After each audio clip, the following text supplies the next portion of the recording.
And those CPLs on the Okay, so it will actually clear the signal for the B&O if you want. Yep, yep.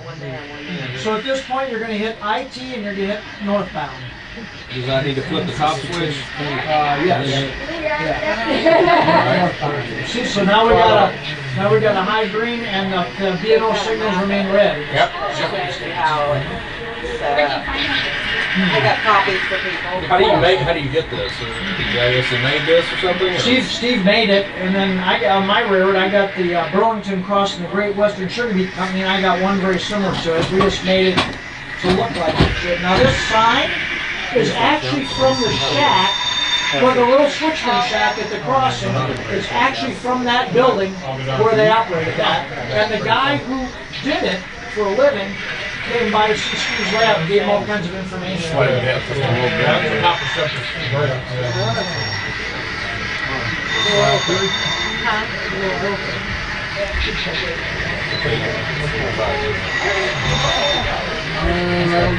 Excellent. As soon as I get this caboose, I'll get out of everybody's way, and you guys will poke around in here. Back it up to your caboose. I lost about 15 pounds 2 weeks ago, so I can help Steve tonight.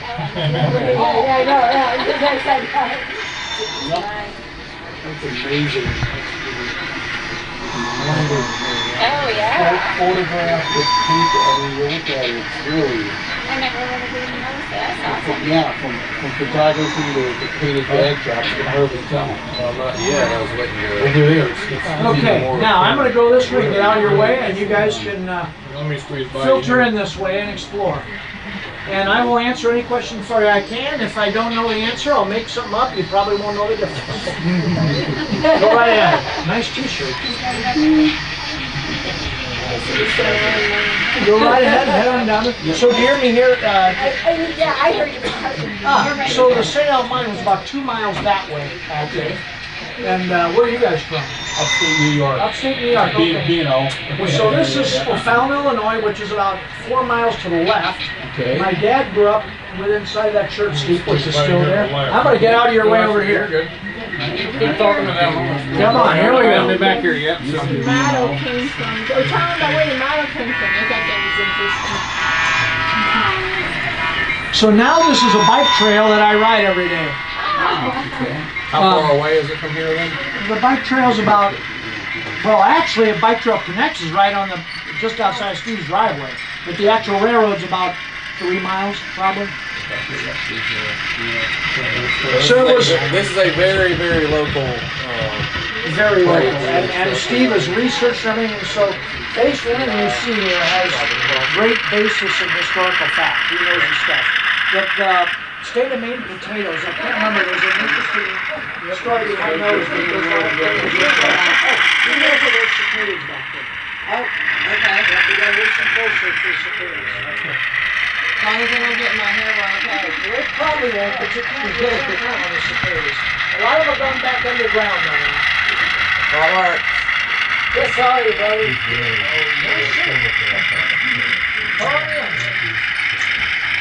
So those bridges, I was going to change them, but those bridges are still in place.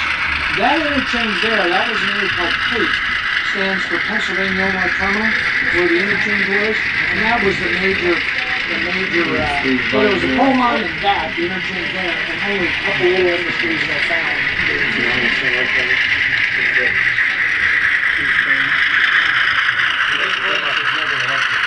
Nope, this was what they called the steam division, Now, my grandfather used to tell me stories of riding electrified sleeping cars in the middle of the Peoria. And they stopped those in the late 20s, I think, and my grandfather drove to go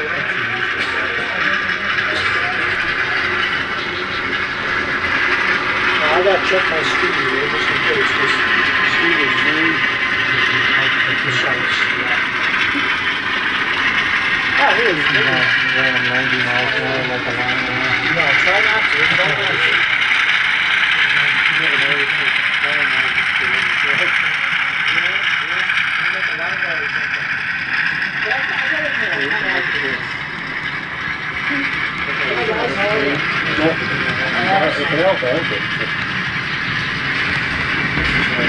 there, that's what.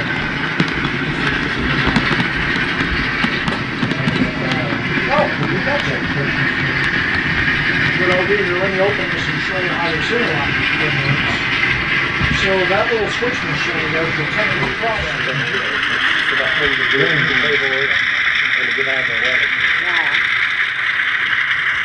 Okay, now, I'm going to close this pretty soon. Oh, come on in, come on in. No, it shouldn't go away yet. Okay.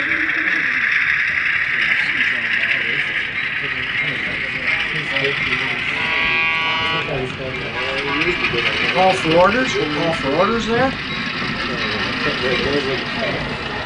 So are you guys from around here at all? I've already asked that. From West Virginia. West Virginia, okay, so you have no idea where you're at here. So this layout is a model of a branch line that ran from Granite City, an industrial area north of St. Louis on the east side of the river, down through Troy Junction to the town that basically we're in right now, O'Fallon, Illinois.